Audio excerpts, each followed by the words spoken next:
Thank you, Jeremy. I'm going to call the meeting to order, and I'm going to establish a quorum by calling the roll call as we do. John Bartolotta. Here. Dr. Joe Carbone. Here. Dan DeLoss is coming. Barbara Lovenheim here. Dan is here. Oh, Dan, are you here? I am. Oh, welcome. Hi. Oh, that's great. Thank you. Sure. Alvin Martinez. Present. Carla Palumbo. Here. Dale Rakoff. Okay, he should be here too. Pardon me. Grace Tillinghast. Here. Alan Williams. Here. Okay, good. Okay, Dale Rakoff. Okay, I'll just, since somebody noticed that he was here, that's good. Thank you. Welcome, Dale. Good afternoon, everyone. Welcome to the February meeting of the Board of Trustees of Monroe Community College. The meeting has been called to order and a quorum has been established. I would like to begin by reading two letters to three important people. On behalf of Monroe Community College Board of Trustees and MCC's thousands of students, faculty, and staff, we ask former state senators Rich Funke and Joe Robach to please accept our sincerest thank you in appreciation for their years of dedicated service to the citizens of New York State. Their service to the residents of the 55th and 56th Senate districts, thousands of whom are Monroe Community College students, alumni, faculty, and staff, is very much appreciated. MCC has been fortunate to work hand in hand with Senators Funke and Robach to reinforce the importance of higher education to the residents of the 55th and 56th New York State Senate districts. As we reflect on their years of service to our community, we celebrate the many ways they have helped create opportunities for and meet the needs of our students. Their support has made transformational education possible for area residents and helped MCC earn national recognition as one of our nation's most innovative and impactful community colleges. In the sea of requests that flood Albany every year, Senators Funke and Robach have successfully advocated on our behalf for increased base aid funding, support for childcare, and our student parents, veterans, and for countless grants funding that supported some of our most vulnerable students. We value their working together to address the needs of our students and communities through partnerships that not only strengthened student success, but also supported workforce development efforts throughout the region. Whether coming to MCC with goals of successfully transferring and pursuing advanced degrees or earning a college credential that leads directly to starting an in-demand career, our graduates have turned dreams into reality because of the support of Senators Funke and Robach. Their support has benefited our students, their families, our region's employers, and our entire community. Thank you for providing opportunities for MCC students to access higher education, persist through degree completion, and on to meaningful careers. Sincerely, Catherine Douglas, EDD, Interim President, Monroe Community College, Barbara Lovenheim, PhD, Chair, Monroe Community College Board of Trustees. We thank both Senators Rich Funke and Joe Robach for their service, and we wish them a very happy, healthy retirement. On behalf of Monroe Community College, we mourn the loss of the Honorable David Gant. He was a man of remarkable vision and courage whose impact was felt well beyond the 137th New York State Assembly District. Assemblymember Gant served with intelligence, passion, grit, and grace. His advocacy and vision were without equal. We benefited greatly from Assemblymember Gant's leadership and willingness to fight for what was right for Rochester and its citizens. His caring concern for the success of the full diversity of our community was genuine and will be long remembered. We especially appreciate Assemblymember Gant's support of higher education and Monroe Community College. During his 37 years of service in the New York State Legislature, he He understood the transformative power of higher education within people's lives and created life-changing opportunities for underserved populations. He fought hard to help our region secure major grants, including grants for MCC, because he understood the importance of providing state funding for Rochester and its future generations. He was a steadfast advocate for MCC's Be a Healthy Hero summer camp for Rochester City school children. We are forever grateful for his many contributions and leadership. Assemblymember Gant served as an exemplary role model for MCC students, employees, and alumni. We are truly fortunate to have benefited from the support of a man of such character and our grace. Our prayers and thoughts remain with his family. Sincerely, Catherine Douglas, EDD, Interim President, Monroe Community College, Barbara Lovenheim, PhD, Chair, Monroe Community College Board of Trustees. We send our thoughts and prayers to Assemblyman Gant's family, and I wanted to make sure that all three of these men who have helped MCC in our community get letters from the board and the college to show how grateful we are for the many years of service that they have put in support of higher education and MCC. Both of them, Funky and Roback, not only supported the college, as we know, and you stated so well, but they were present at a number of events that we had through the years. And both of them will show up, all over either downtown or Brighton mainly. Every time they were invited, they show up, and that show a lot of care as well. Yeah. Thank you very much, Grace. I echo Grace's sentiments. They were both, those two were both there almost every major event, one or the other or both. And they were very supportive. So thank you for those letters, Barb. No, you're very welcome. And Kate. Yes, absolutely. Well, thank you for those comments as well. We will now move to adopt the consent agenda. Unless objections are raised, the following items are proposed to be adopted and approved by consent. Some of these items address issues which have been discussed by the board in the past and/or are routine operational matters which do not involve new policy decisions. Other consent items are derived from provisions in existing prior approved labor contracts, capital construction programs, or other trustee initiatives. The consent agenda is presented for adoption as a single agenda item. Specific items may be removed by request of any board member for discussion as a part of the regular agenda. The remaining items should then be adopted as a single agenda.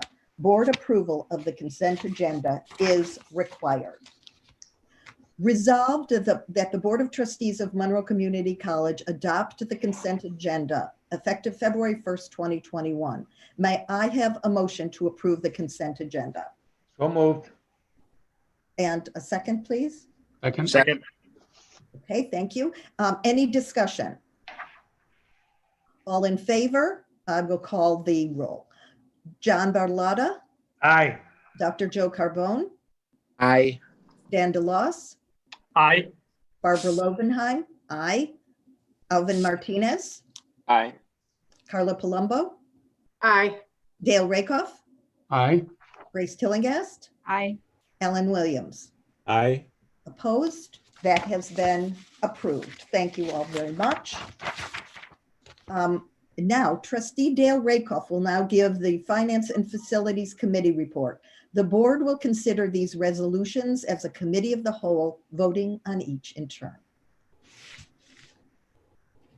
Thank you, Madam Chair, and welcome to the board. Hezi, if you would share with us both the November and December reports, if you would, please.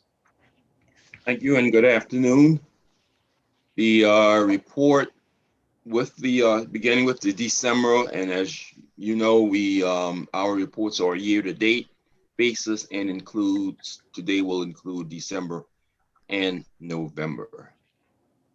Next slide, please. The chart that you're now looking at reflects actual year-on-year performance of key metrics. There will be more details as we go through this presentation. Enrollment through December census was 3,585 FTEs, which reflected a decrease of 215 FTEs from budget, resulting in a budget achievement of 94% year to date. Student tuition reflected a decrease of $1 million from last year, resulting in year-on-year decrease of 4.8%. And again, you will see some of the line items on that. Total revenues at $43.4 million reflected a year-on-year decrease of 10.2%, primarily due to decrease in enrollment and state aid. It's partially offset by $500,000 that we drew down from the Federal CARES Act 1.0. Total expenses of $34.9 million reflected a decrease of $5.1 million or 13% year on year. And the fund balance for this year-to-date period has declined some $2.3 million. Next slide, please.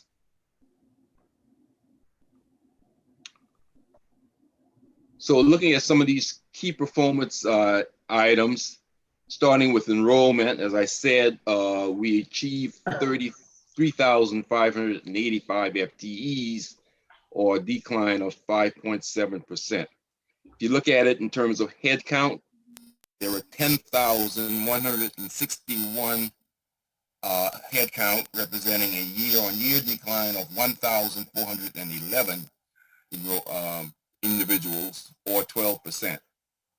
Also, credit hours taken per student showed a decline of some 3.6%. That is, the average student took 10.6 credit hours versus prior year 11.0, or about 3.6%. But balance of the year, that's the one thing I want to point out on this slide. The column for all of these other items, tuition, total revenue, and total expenses, it's not a variance column, it's actually balance of year requirement to meet budget. So if I look at tuition at $20.6 million, to meet the budget at $44.7 million will require another $24 million, or 54%. In total revenues of $111.6 million budget, and the actual of $43.4 million would require us to make another $68.2 million in revenues, or 61%. And total expenses of $119 million budgeted, and we have now achieved $34.9 million, requiring us to spend another $84 million, or 71%, for the balance of the year. The fund balance is simply a point in time, and I don't begin to seriously focus the trend on that until the month of May. Next slide, please.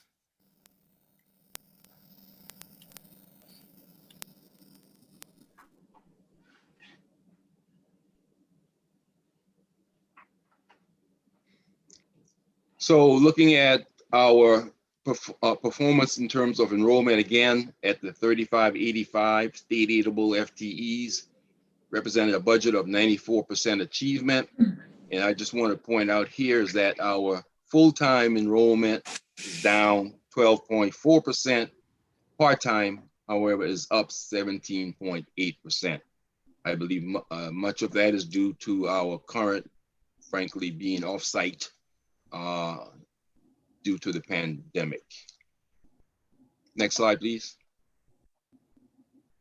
So looking at revenues on a line item basis, as I said, we totaled $43.4 million. It's a decline of $5 million in total. Tuition, representing a decline of $1 million, or 4.8%, that year-on-year change, is somewhat supported by the increase in tuition rate, that is, we had a 7% increase in tuition, and as well as the fact that this year high school dual enrollment is being reported in our tuition line versus last year where it was reported down in other.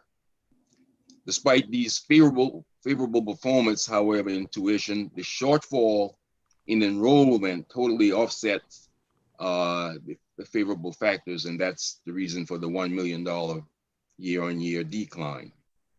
State aid represents a decline in funded enrollment of some 6%, and of course the 20% cut that we took on a year-to-date basis. Federal appropriations, that's the $500,000 of CARES Act I mentioned earlier that we budgeted, result of what I call CARES Act 1.0. And then we have all other, and the primary driver there is the fact that last year high school dual enrollment was reported in this line. This year it's reported up in tuition. In addition to that, we are not getting very many dollars in terms of rental and or interest income. Again, those are driven by the economy itself. Next slide, please. Again, some line items on expenses, which total $34.9 million. That's a decline of $5 million or 12.8%. Salaries of $3.4 million or 13.9% decline year on year. $2.2 million of the reduction in salaries represent the impact of the VSIP and the VPEP programs that we instituted in fiscal year 2020. The remaining $1.4 million represents adjunct overload decline as a result of the decline in enrollment, or the reduction in enrollment. Benefits down $500,000 or 5.1%. It is an increase in the retiree health care due to both the rate increases as well as new retirees. But this category would have been down by $1 million had it not been for those changes due to the actions that we took last year. And contractual expenses down $1.1 million or 23%, and that's due to utilities, supplies, and travel expenses. Those three items account for 83% of this decline. And again, those are primarily driven by the fact that we are working remotely and not requiring those kind of services if we were on campus. But next slide. So fund balance at $20.6 million, reflecting a year-on-year decrease of $2.3 million. The decline in fund balance is driven by a $7 million decrease in total assets, $10 million of which is cash, and that's due to two things, both driven by the state. That is the 20% reduction in state aid, and also the delay in TAP, or the Tuition Assistance Program, cash coming in from the state. The TAP funds we will get all, based on conversations I've had with SUNY at this point in time. We'll probably get most of the state aid back also. I think the cut's going to be limited to 5% versus the 20% that they have been telling us, but nothing is official at this point in time, except for the fact that the 20%. And so you may see better news as we go along for the balance of the year. Go ahead, John. Oh, excuse me. Thanks, Barb. Hezzy, what would you forecast our fund balance to be at the end of our fiscal year? Rough. I mean, we're not going to hold you to it, but rough numbers. Well, if I count the CARES Act money, which we will have to count by the end of the year, we'll be in excess of $15 million. Oh, very good. Very good. Yeah, we were Hezzy, I wanted to ask you a question about the 5% from the state. Does that does that extra money come from this new stimulus bill that is being spoken about in Congress? Or is that from another pot somewhere? Well, it's not from the CARES funds. It's the result, however, of the CARES fund. That is, the state is now taking a position that they will get $6 billion over a 2-year period from the feds in terms of CARES Act. And thus, they are reducing the 20% reduction that they had handed to us. And they're saying that that reduction will be only 5%. Okay. Now, the good news here is that we took the 20% a portion of it last year, and we've taken a portion of it this year. But what the state is telling us that it's going to be a net of 5% cut, and therefore the 15% that we have already receive, we will get that back in this year, this fiscal year that we're in. And that's part of why I answered Trustee Bartolotto's question, because we'll be getting funds that we did not budget for from the state, which is going to drive that fund balance up. Okay, thank you. You're welcome. And the next slide is just what my key messages, which I say is that total expenses are down 12%, and we believe these variances will be expected to remain. We're expecting these to remain favorable for the balance of the year. That is, wages will be down some 14%, benefits are down 5%, and contractual expenses are down 23%. So we're getting strong support from the college community in our effort to contain expenses as we go forward. Next slide and final slide is this is our net costs per FTE. I've committed myself to Trustee Rykoff that we will look at this document on once a quarter. And if you look at 2019-20, which is an actual year, the enrollment was down to 9,885 heads. Revenues per FTE was $11,552, and revenue costs per FTE was $11,801. So that's a negative. That's not where we want to be, but it means that we've spent $249 more than we have collected in revenues. But as you know, our decline in enrollment takes place quite rapidly sometimes, and it takes us a while to kind of catch up with our spending. But so far, we are doing rather well.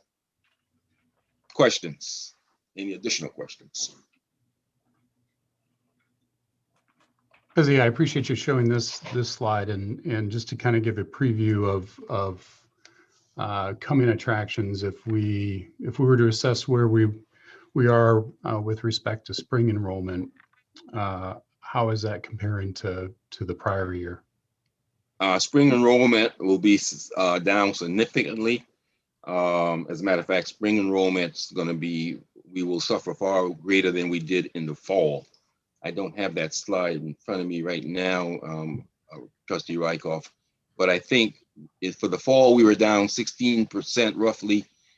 In the spring, we'll be adding to that number.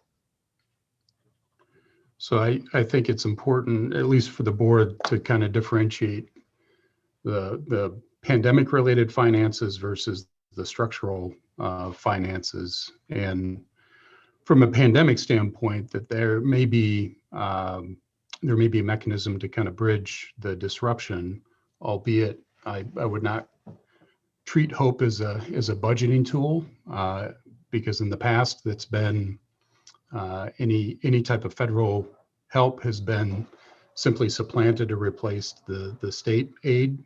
Correct. And we also can't overlook then the structural trends where if we've got a declining revenue base, and if that's continued or exacerbated in the spring, I'd ask you to continue to look for as hard as you've worked on that 13% reduction in expense, with the declining revenue base, that work will need to continue. Yes, and I totally agree with you. And just to get back to your initial question, right now, our spring enrollment is down year on year, some 24%. So Thank you. it's going to be a tough year in terms of revenues attributable to our tuition because of the enrollment. So, Hezi, question for you. As enrollment, if and when enrollment starts to increase again, what happens to that, to the gap, the 249? Does it get larger or smaller? What's the forecast? Well, I haven't made a forecast yet, but my expectation is that we will continue to manage our costs and thus turn those red numbers into black numbers. If you go back to 16, 17 and 17, 18, you see that we were favorable, $172 in 16, 17 and $122 in 17, 18. So as we continue to manage the expenses, which I think I have every confidence we will, because the college community now understands the drivers, and we're getting good support across the board. So as the revenues increase as a result of enrollment increases, but I'll be honest with you, we've been working with our institutional research, and nobody is really optimistic about a turnaround in enrollment. We do know that this year and last year were driven significantly by the pandemic, but we have been on a track of losing some 200 FTEs each year. So the question becomes, are we going to offset some of this significant decline we've had in the last 2 years, and sort of get back to a normal decline, hopefully not to exceed what we have experienced in the past years. So my expectation would be that at some point in time down the road, those red numbers are going to turn to be black again, like we did in 16, 17 and 17, 18. Any other questions from the board for Hezi?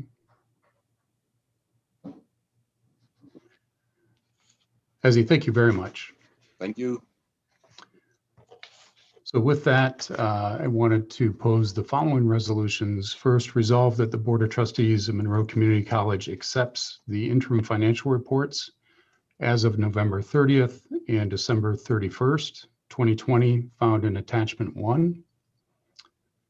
Trustees may have a motion to approve the financial reports as detailed in attachment 1. So moved. Second. And second, thank you, John. Any discussion? All in favor by roll call: John Bartolotta, Aye. Dr. Joe Carbone, Aye. Dan DeLoss, Aye. Barbara Lovenheim, Aye. Benny Martinez, Aye. Carla Palumbo, Aye. Dale Rakoff, aye. Grace Tillinghast, Aye. Alan Williams. Aye. The resolution carries. Next, resolve that the Board of Trustees of Monroe Community College authorizes the purchase of items over $20,000 as listed for the months of November and December 2020, found in attachment 2. Trustees may have a motion to approve the purchases over $20,000 as detailed in attachment 2. So moved. And second? Second. Thank you, Jim. Any discussion? No, just a comment. It's amazing all the stuff you need. When you go through the list of items that have to be bought because we have to keep, the college running, it's amazing. There are a couple of things on there I would like to make sure you bring your attention to, and one is the termination of our lease for 1057 East Henrietta Road, which is the building across the street from us, where we had housed the foundation. So it cost us $103,000 to get out of that lease. But Trustee Rykoff, you asked what we saved. We saved $110,000 as a result of that transaction. Yeah, I think for for the fellow board members, in my discussions with Hezi, it's often a net present value analysis of to either abandon, expand, start, or stop, and that certainly was the right decision. Any other questions? All right, all in favor by roll call. John Bartolotta, Aye. Dr. Joe Carbone, Aye. Dan DeLoss, Aye. Barbara Lovenheim, Aye. Benny Martinez, Aye. Carla Palumbo, Aye. Dale Rakoff, aye, Grace Tillinghast, Aye. and Alan Williams. Aye. Thank you. And then finally, I'll start with the resolution, and then Hezi, I'll ask you to offer some context.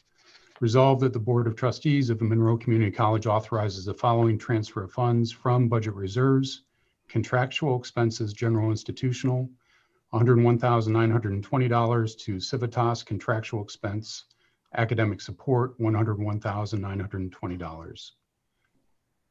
So do you want me to add the context now? Yeah, if you don't mind, Hezi, thank you. So there are certain items that we budget in what we call set asides. It's because it's not any one department or one division responsibility. So this year for Civitas, which is the software that we use to help nudge students along the way and then check our expectations against actuals. We budgeted some $260,000 in our budget for this expense, but because of the concerns expressed by the body, and also the fact that we were reducing headcount, I went to Civitas and frankly told them that we could no longer afford the $260,000. So we worked a deal where we are spending only $101,000 plus another $5,000 this year for this service. And so we are transferring the funds from the set aside to the actual account, and that's why the transfer is there. But the net effect is that there's no expense, no additional expense associated with the transfer. But the good news is that we saved ourselves well over $140,000 from the budget for this year. So two questions with regard to that, Hezi. One is is that the negotiated rate just for the current fiscal year? That is correct. However, I have a commitment from them that if I'm not happy at the end of this year, we'll be back at the table negotiating again. The requirement was that we had to demonstrate that we have saved somewhere between 15 and 20 FTEs as a result of following some of the guidelines and practices that Civitas would recommend. And so we've been meeting with them on a weekly basis because they are helping us with the analysis along with what our institutional research people are doing in the person of William Dixon.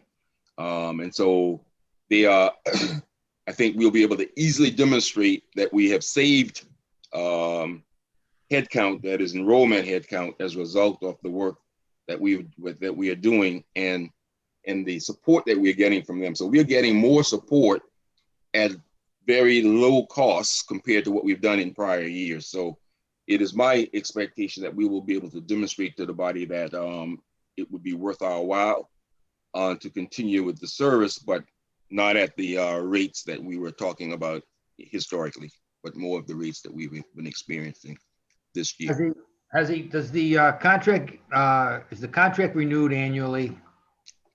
Well, we signed a 3-year contract, but we have the right to pull out each year.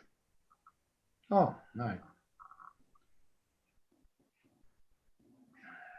And last question, Hezi, I believe that this has been used by different departments within the college. I assume that the more and more continue to utilize this software. I think so. As a matter of fact, I was quite pleased today. We had weekly meeting, and we had Dean Rambish on the call with us. So it's beginning to show that people are finding this to be a tool that will help the college and frankly help our students. Perfect, thank you.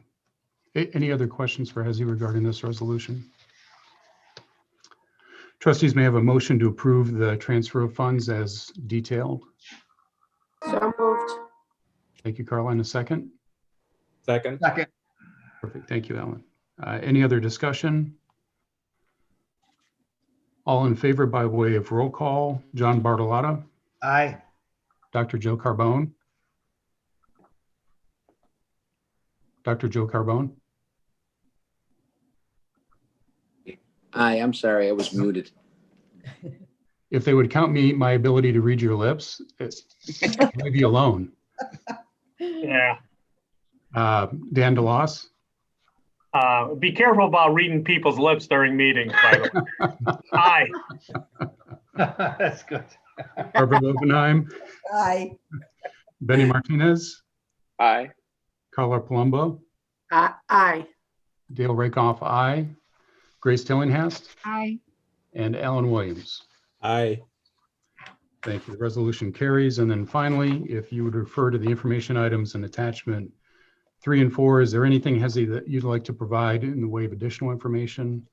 Yes, I do want to make mention of the capital improvement project, the first one on the list, which is the Forward Center. This is Edowus's initiative that's going on downtown as we improve the unmodified portion of the building on floors 5 and 6.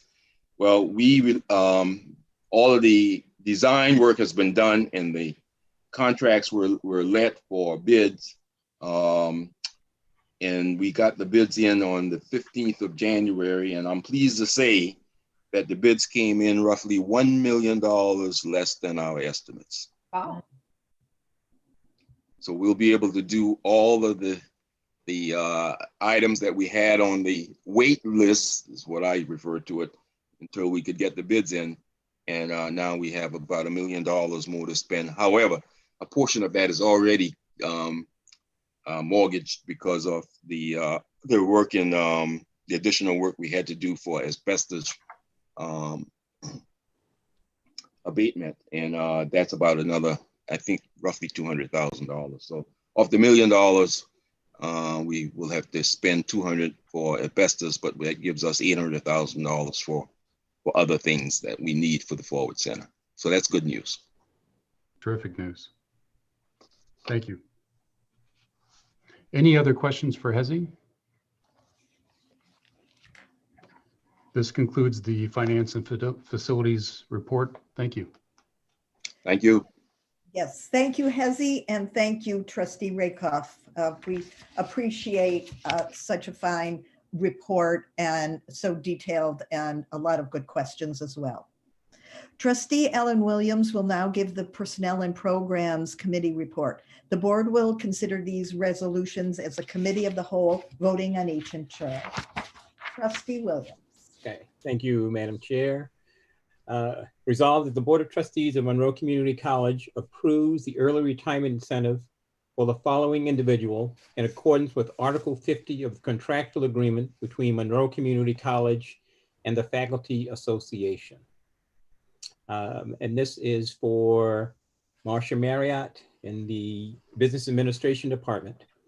So trustees, may I have a motion to approve the early retirement incentive for Marcia Marriott? I have a question. Date of retirement, June 26, 2020. I can answer that question. That was 6 months ago. Yes, pardon me, Trustee Tillinghast. This is Kristen Lowe from Human Resources. Yes. This retirement was approved in August, but because there was a decision to reopen Article 50 at the end of the summer as a cost savings measure, rather than going under the consent agenda for approval in August, it should have gone through as a standalone resolution. So you did approve this retirement in August, but okay. Payroll for auditing purposes cannot cut the check for the Article 50 benefit until it is approved as an Article 50 retirement. Thank you. I apologize. Thank you. Thank you, Kristen. And with that, can I get a motion to approve? Move it. So moved. Second. Second, it's moved and second. Any further discussion? Hearing none. All in favor by roll call vote. Trustee Bartolotta, Aye. Dr. Carbone, Aye. Loss, Aye. Barbara Lobenheim, Aye. Benny Martinez, Aye. Carla Palumbo, Aye. Dale Rakoff, Aye. Grace Tillinghast, Aye. and Alan Williams. Aye. Resolved that the Board of Trustees of Monroe Community College appoints Dr. Deanna Burt R. Nana as a sixth president of Monroe Community College as approved by the trustees of the State University of New York, effective May 21st, 2021, and an annual salary of $245,000. And it be further resolved that in order to assist with the transition of leadership, the board approves Deanna Burt Nanas to work on a per diem basis at a rate of $940.86 per day as needed prior to May 21st, 2021. And be it further resolved that the chair of the Board of Trustees is authorized to enter into a contract with Deanna Burt Nana upon such terms as they mutually agree. Trustees, may I have a motion to approve the resolution as read for Deanna Burt Nana? I have some questions before we do that. Did Dr. Deanna agree to a 4-year contract? Because I haven't heard anything after we had that discussion. Yes, she did agree to a 4-year contract. Okay. And my other question about the per diem basis. Is this open-ended? Any idea how many days? Like, you know, there are 100 days from now to May 21st. Is she going to be? And the other comment Can is, we answer, Grace, can I just answer one at a time there? So, Yeah, okay. What we decided to do is that this would be for January, February, and March, and then we would see how what was happening. That we would do 3 days a month for per diem, and a day is worth 7 hours. Okay, so it would be 21 hours per month. And what she's doing is she's keeping a log of all of the interactions that she's had with MCC. Like she spoke with Senator Morelli, Representative Morelli, sorry. And so that would be some time that she spent. So time that is specific to the college. And then, and so that's the structure that we've used. okay, well, then with your explanation, it makes more sense because this sounds like open as needed. It's very open-ended. So I was wondering, you know, where do we get the money? No, the open-endedness, let me say this about that. I mean, that's a good, perspective.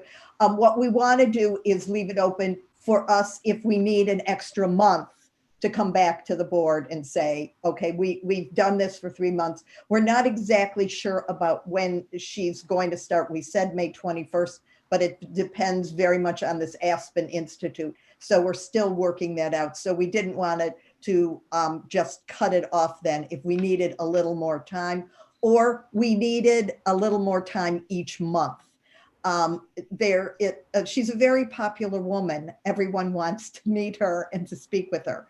And we want to make sure that we are respectful of her time since she has a full-time job now in Minnesota, so that she can take some time off, but get a recompense for that.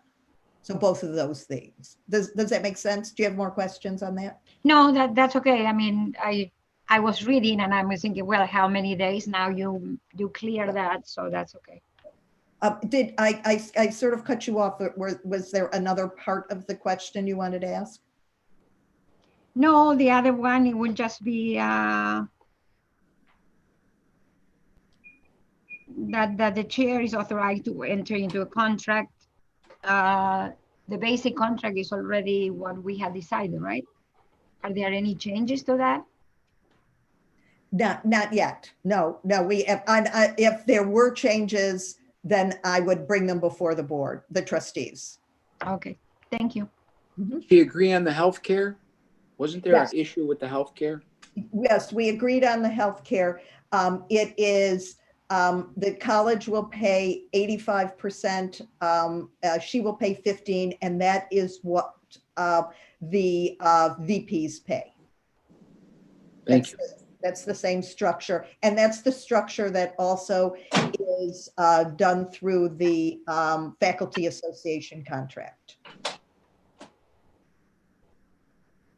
Is okay, Joe? Yes, thank you. Yes, Is I that said all right? thank you. Okay. Thank All you. right, good. You're welcome. I just wanted to make sure I hit I answered the question.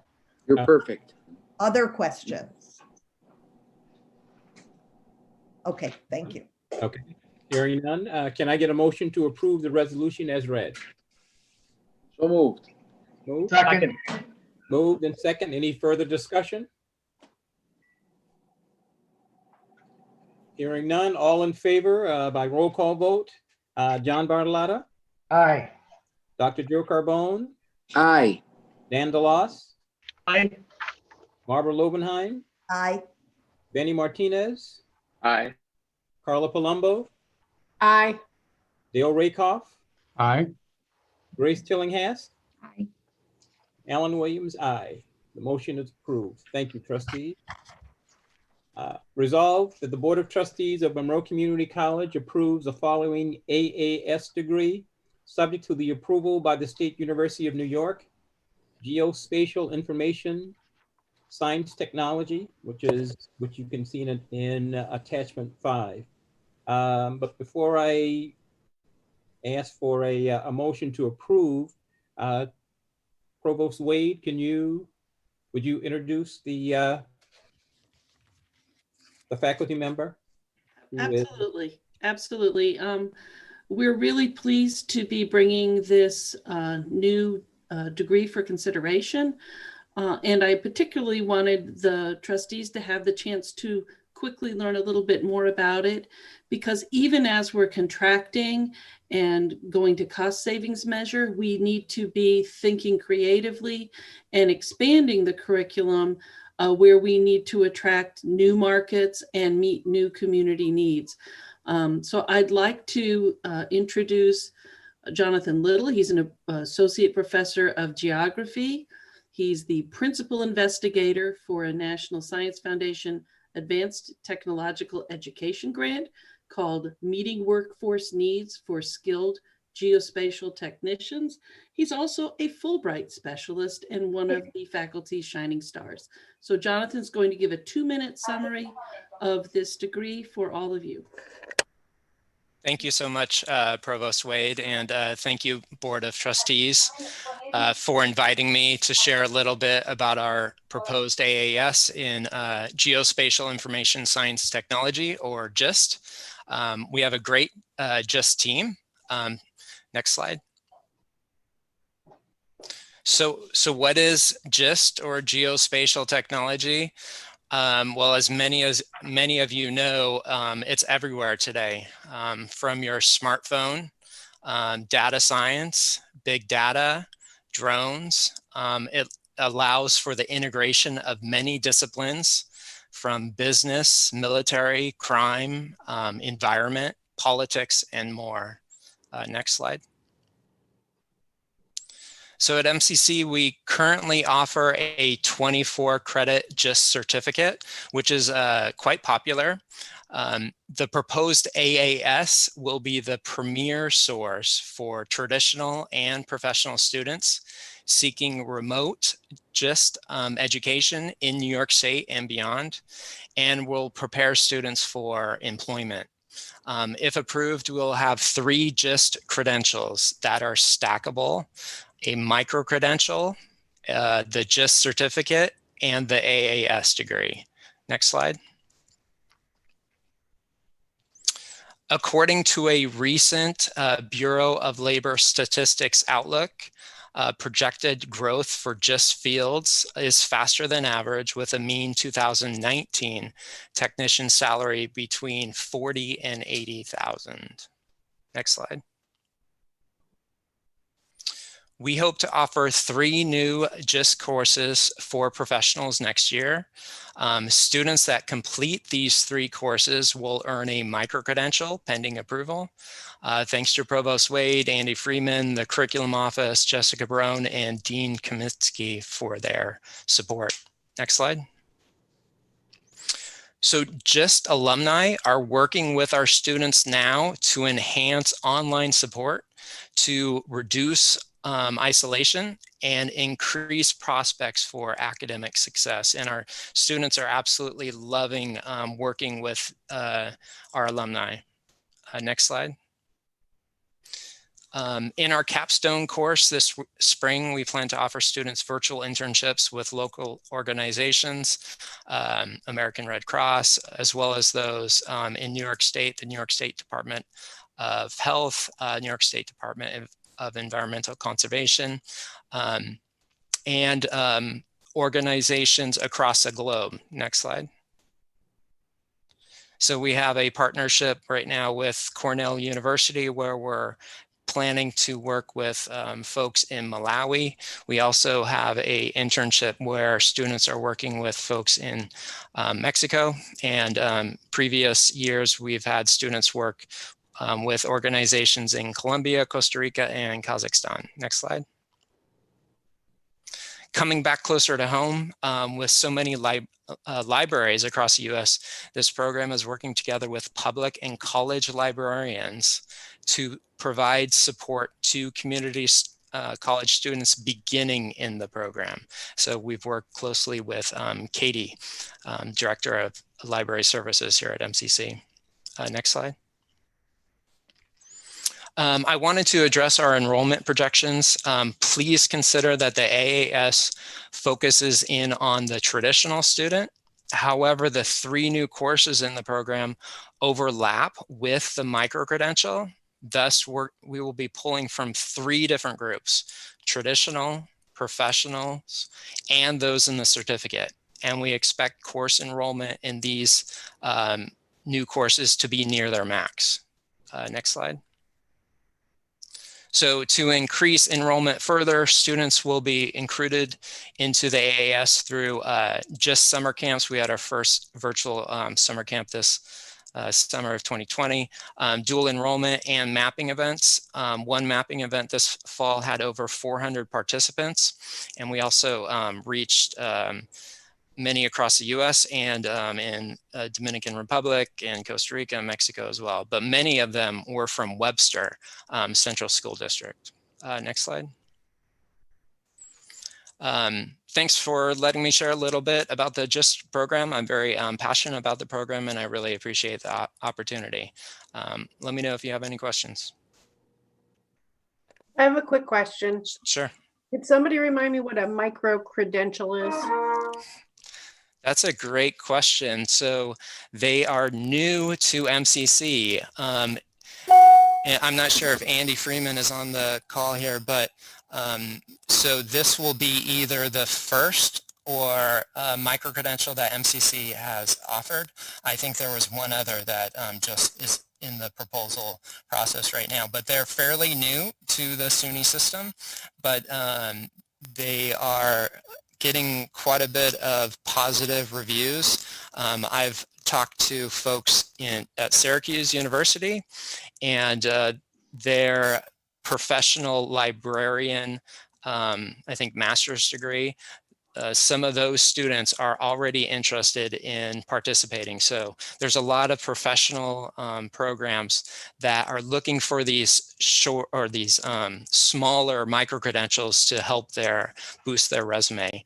So in this case, this is going to be a 9-credit micro-credential. I have a question, couple of questions. Sure. So for a student who is awarded the AAS degree and decides to go right into the workforce, what is a sort of traditional, entry-level position, and who are some of the major employers? Sure. So they could be a geospatial technician, a remote sensing technician, a cartographer. So their starting salary could be anywhere from 25,000 up to like 45, 50,000. One group that hires many of our GIST students, even with a certificate, as long as they have some other type of two-year degree, is Eagle View. And they're a local company based here in Henrietta, and they're expanding. Right now they're across the nation, but I know they're making contacts in India as well. And there's a lot of our alumni that work at Eagle View. It's a oblique aerial imagery company. So they have like a niche in remote sensing, and it was started by a RIT student. So it's doing very well. If you Google Eagle View, they're a rapidly growing company. And then there's also towns and counties that also hire here locally. And then if you went across the nation, there's lots of places that hire GIS folks. I have a question. Sure. With the ever-changing dynamics of the technology industry here, and especially the demand has got to be off the charts for several of these companies, because the growth is it's got to be one of those high growth industries. Am I right? That's correct. Yeah, this is the Department of Labor considers this a high growth industry. So with that said, John, where do you see our the number of students that will be enrolling in this program for these credit hours? In just the AAS, or combined in the certificate AAS and micro-credential? Combined. Combined per year. I mean, right now we probably have about 15 to 20. And I'm really excited about the potential of the micro-credential. As soon as this gets, hopefully it gets approved, and I'm ready to go to try to reach out to folks, my colleagues in New York City, because I think there's some interest there. And this being virtual, my hope is to expand outside New York State as well eventually. But I mean, that's like, year 2, year 3 plan. That's great. Thank you. Yeah. Great. A follow-up question on that, John. So does the degree itself lend itself more to online learning as opposed to in-person learning? Well, our program, the NSF grant, is geared towards the virtual remote, but our plan is to offer kind of a hybrid model where, because there are plenty of students that prefer that face-to-face. So we're still planning to offer, once post-COVID, some or all of these courses at some point face-to-face too, so we can attract those students as well.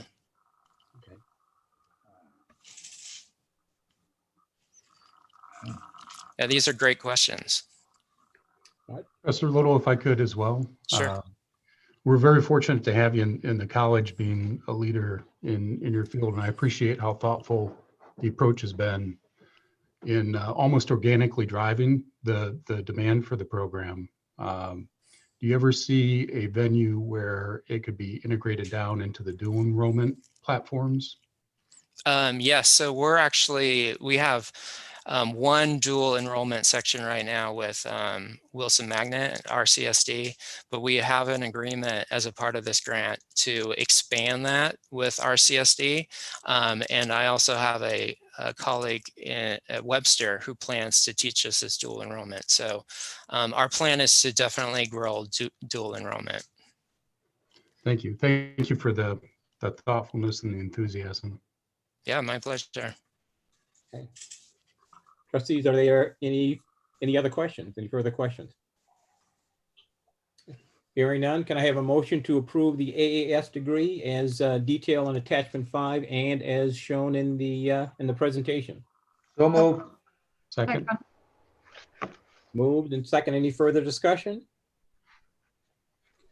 All in favor by roll call vote, John Bartolotta, A resounding yes. Dr. Joe Carbone, Aye. Dan DeLoss, Aye.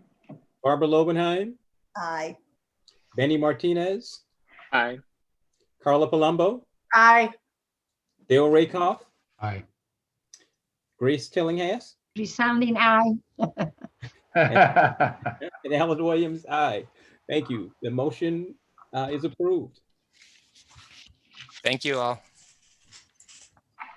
And resolved that the Board of Trustees of Monroe Community College adjust the 2020-2021 base salaries in accordance with Article 47 of the current contractual agreement with the Faculty Association. Adjusted salaries effective spring 2021 semester for the following members. And it is a 2021 faculty workload buy down. And we have the 4 faculty members listed here in the resolution. So trustees, may I have a motion to approve the faculty workload buy down as noted? Move it. So move and get a second. Second. And second, any discussion? All in favor, again by roll call vote, John Bartolotta, Aye. Dr. Joe Carbone, Aye. Dan DeLoss, Aye. Barbara Lobenheim, Aye. Benny Martinez, Aye. Carla Palumbo, Aye. Dale Rakoff, Aye. Grace Tillinghast, Aye. Alan Williams, aye. The motion is approved. Are there any further questions? Hearing none, this concludes the Personnel and Programs Committee report. Thank you so much, Trustee Williams. We appreciate all the work that went into this. And there were some very exciting things in personnel and program today. Thank you. Trustees, unless there is further business to discuss, this concludes the business portion of the meeting. We will now go into the informational portion of the Board of Trustees meeting. And I would now like to ask Blaine Grindle and Jenny Gearmentry to present on the MCC Facilities Master Plan.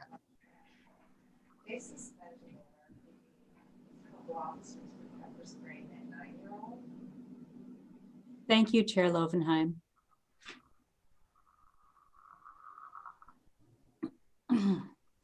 And thank you for inviting us to present. Blaine and I are honored to share MCC's new Facilities Master Plan with all of you. I'm going to review the process. The plan is 165 pages long, and we certainly are not going to go through every page of that. And there's also 100 pages of an appendix that go with it. So what we're going to do is I'm going to go through the process of how it was created. We worked with Smith Group, who is a nationally known facilities master plan consultant. And then Blaine is going to go through the review the results with you and the top priorities for the plan. Next slide.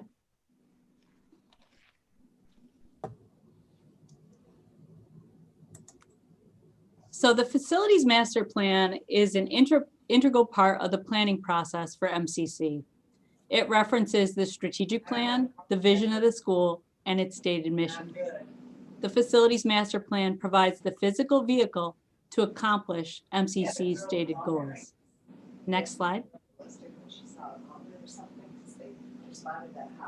The master plan takes into account many important aspects of the physical presence of MCC. Key among them are deferred maintenance, program improvements, facilities improvements, and ADA compliance. As you can see, there's some extensive needs in each of these categories. At the onset of this project, we were trying to make sure that it was a flexible facilities master plan so that as funding presented itself, we could interchange the different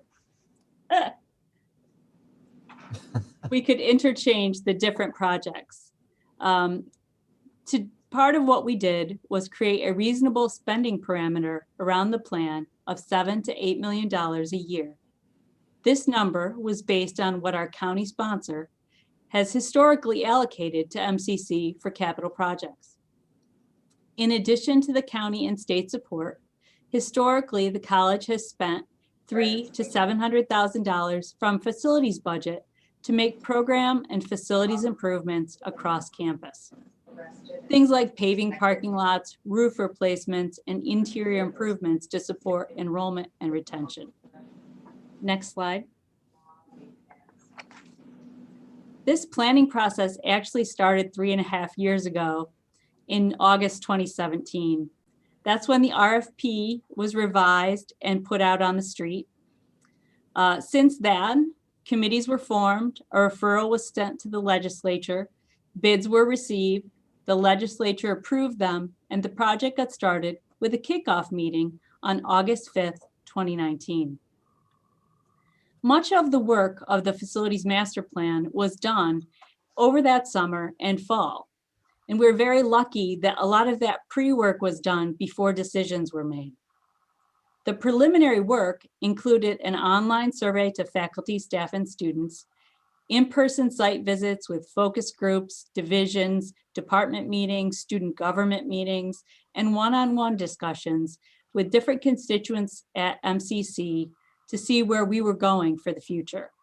It also looked at the context of where MCC is geographically, how many students were out there, what's the educational need of those students. In addition, there were facilities assessments and a deep dive into how MCC actually uses its current space.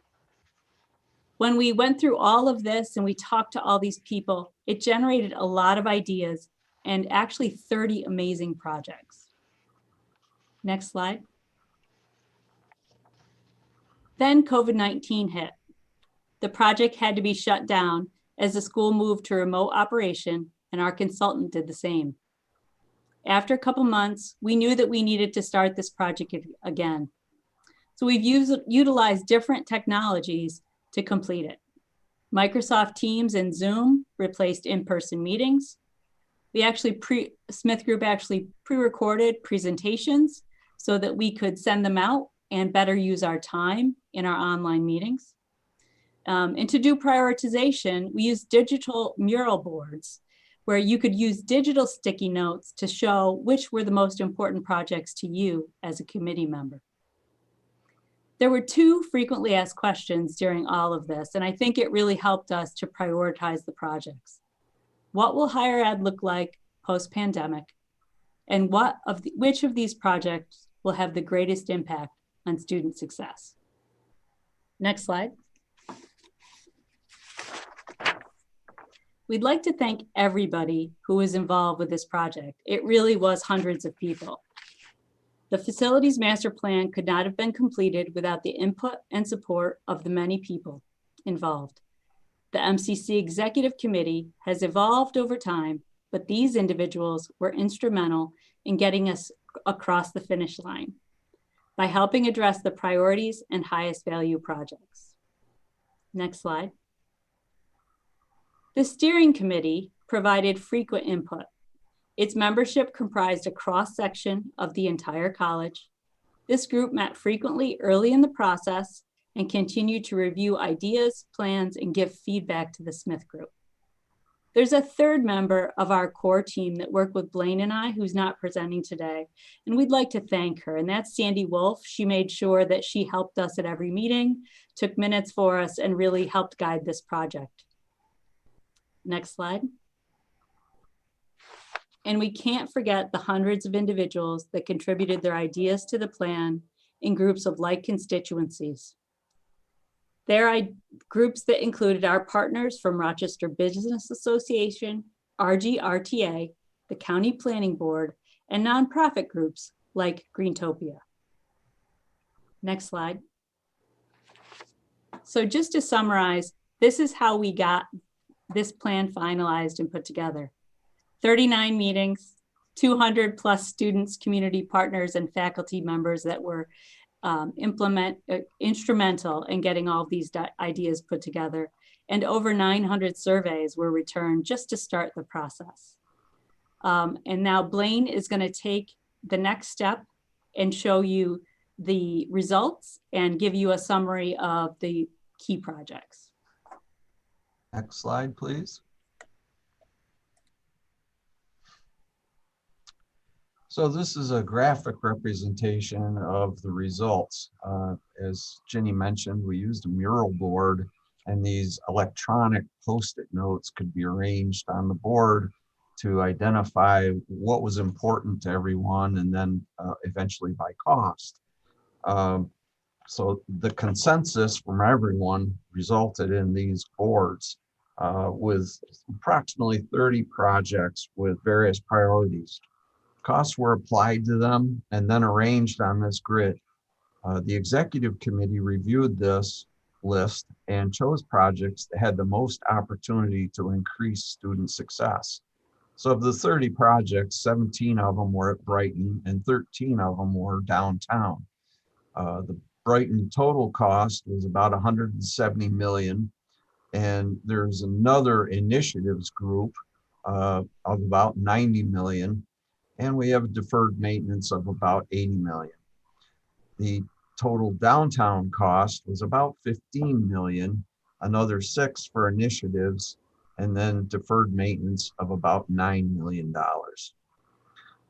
Next slide, please. So from that list of the 30 projects, we developed our list to request the county funding and the state funding for our CIP for 2022 and 2027. 2021 is already in effect, so we're looking a year ahead. And our request was comprised of the following items. Number one is we feel we should continue property preservation phase 3, because that is addressing critical deferred maintenance issues such as the pool that has failed and the parking garage that has issues downtown. We also feel it's important to continue capital equipment replacement technology. As you all know, our online learning is increasing the demands on our technology sector. And this project is an ongoing project to keep our equipment up to date. We also feel it's very important to continue the services for students renovation. This is a slight change the way the project was configured in the last master plan, but it has been deferred for so many years that it's been updated now and allows for even more modern and better interaction with prospective, new, and current students, focused to increase enrollment. And then a new item that we're asking for from the county and state is expanding the virtual learning center. We've, in the past, created a learning center focused on lesson development for online. Well, that online need is, of course, increasing exponentially, and we need to expand that virtual learning center and give it more capability to meet the needs for online content. Next slide, please.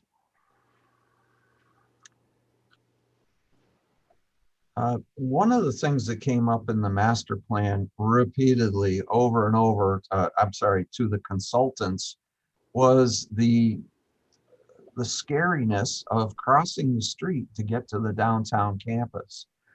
There are fairly high speeds on Maury Silver Way, such to the point where our new building has been hit 6 times since we bought it, of cars that have collided in the intersection or gone too fast down the street and lost control and hit our building. It's a fairly serious issue, and it's been brought up by a lot of students and faculty and staff.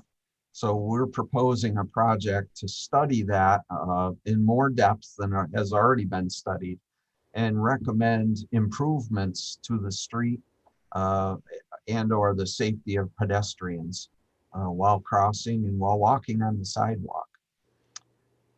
And then the large project, which is really a continuation of our existing project, is to, the project was to modify the Applied Technology Center and add STEM addition onto it. If you look in the master plan documents that we sent you, you'll see that that facility is probably not worth investing as much money in as we need to. It's about 15,000 square feet, too small. It's in fairly poor condition. We have a deferred maintenance of about $5 million in that building, which has a market value of about $7 million. So we had proposed to put more money into that asset than it was really worth. So the master plan studied this, and they have proposed that we build a new Applied Technology Center and call it the oops, boy, I just lost my thought there. But the Advanced Technology Center, and we upgrade the things that we teach and how we teach them in the building to apply to the current technology, including, for instance, electric cars. We currently teach the GM and the Toyota, and they're all coming out with electric cars, and we need to get up to speed on that. We need the space to do it. So our proposal is to sell that campus and move everything over to the main campus.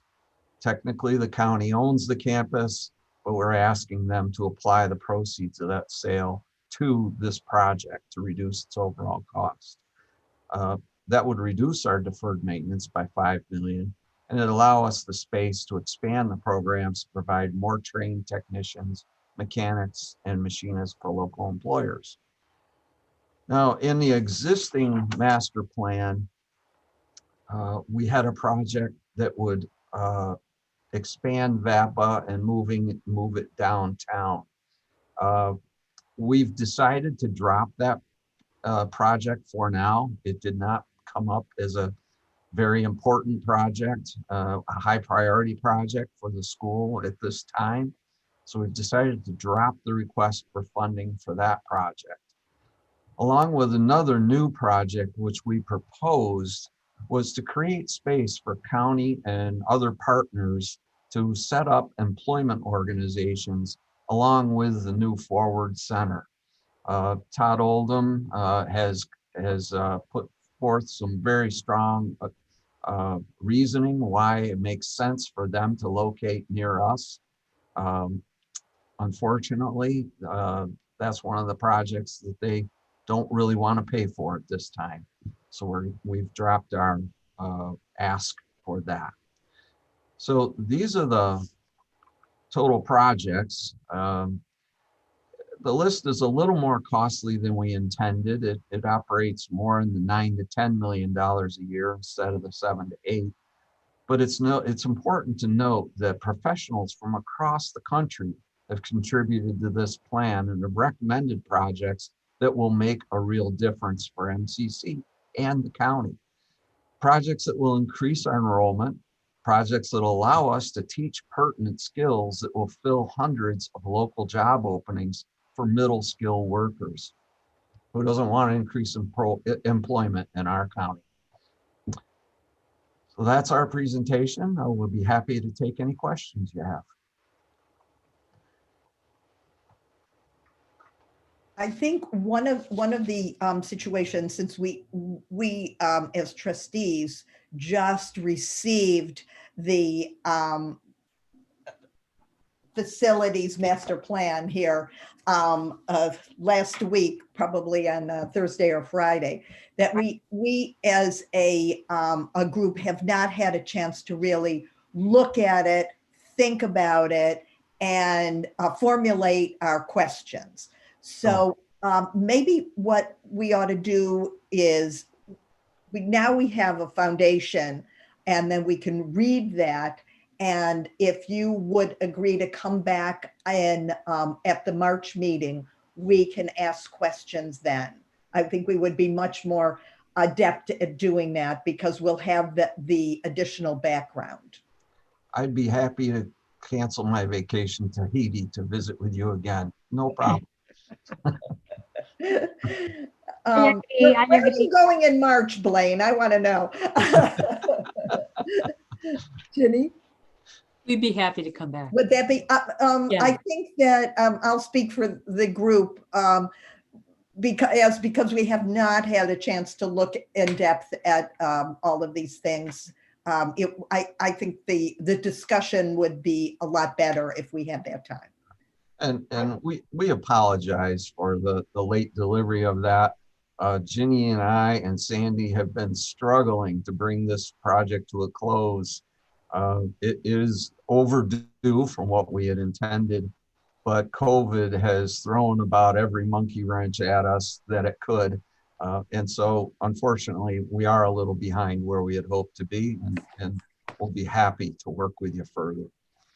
Okay, so why don't we plan on a revisit at the March meeting, and we can talk about this at greater length. Sure. Thank you for both of you for an excellent presentation. You gave us a lot to think about, and we'll fill in the gaps during this month. Okay. Thank you. Thank you. Okay, I would now like to ask Interim President Douglas to give her report.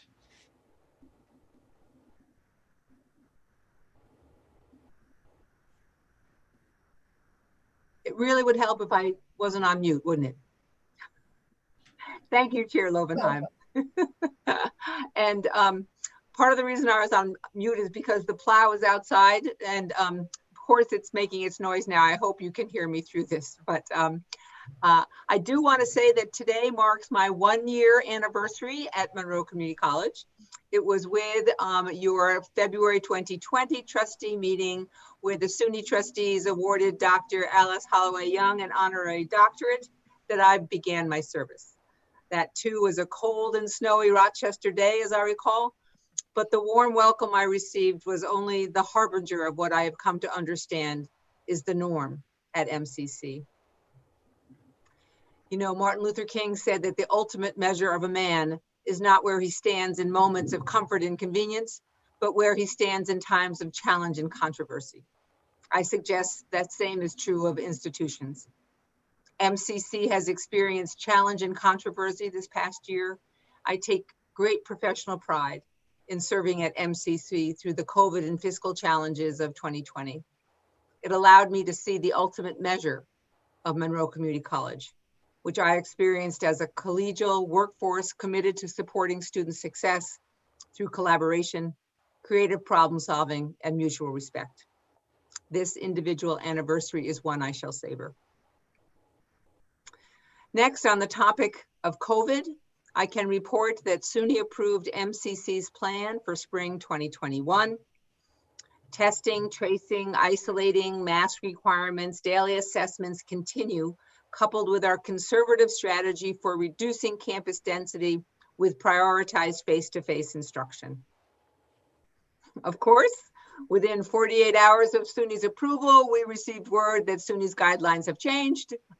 I share this only as an example of how very dynamic managing the virus is this spring of 2021. Of course, we are doing our best to stay on top of unfolding dynamics and new information. Unquestionably, much will depend on the momentum of the vaccination rollout. As plans for summer and fall evolve, we will reach out to our campus constituents with a survey, followed by focus groups to gain their perspectives and recommendations as we navigate these turbulent times. Next, as promised, we are bringing you a mid-year dashboard view of the outcomes of the 2017 through 2021 strategic plan. Without question, the virus-induced enrollment decline have impacted this dashboard. I invite our Director of Institutional Research, William Dixon, to interpret this dashboard for us. William?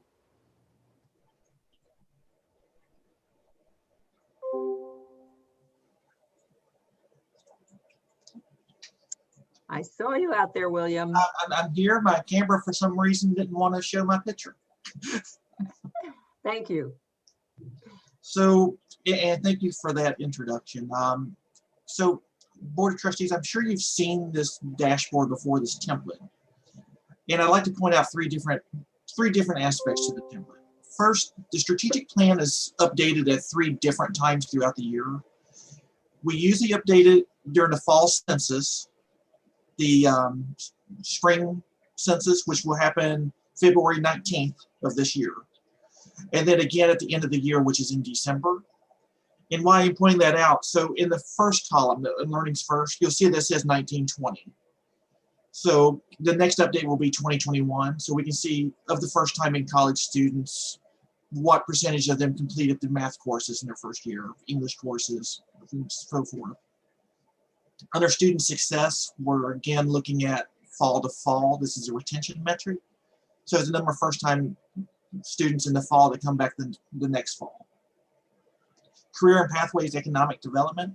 It says 1819. We have the 1920 information. We're verifying it at this point. It's just a positive note is 1920 is one of our best years that we show for employee engagement. So it's going to be in the green. We're just making sure it's because it's so much different. We're just verifying the numbers at this point.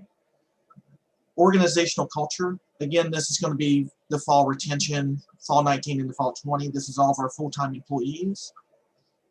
What I'd like to point out, what we were able to update on this is the student to faculty ratio for 1920, which was 20:1. So it's down from the year before, which was 21:1. The student to other faculty ratio, we're waiting on the SUNY budget book to come back to so we can update that figure. Again, it happens in February when they'll send us that information. The percent of the fund balance to our actual balance, that was 12%, it's 10% for 1920. So you can imagine we used more of the fund balance in that year. So in the future, we'll see that impacted as well. And the new operating costs for FTE, we have 1819. The 1920 will again come from the SUNY budget book. So again, it's going to be a February 20th update. So one thing I would like to point out, so if you look at the strategic plan and what happened during the COVID pandemic right now, in the future, so all these are going to be based on retention or students, how many courses a student took in their semester. We know both of those were impacted by the COVID pandemic. So next year, it's likely we'll see some of these change, maybe for the negative, and then rebound the next year. But we'll know more of that in February 19th. And that's when the next update, and I believe, well, I plan on sending everybody a updated strategic plan of all the metrics on that day. Thank you, William. Questions from the trustees on this dashboard update on the strategic plan?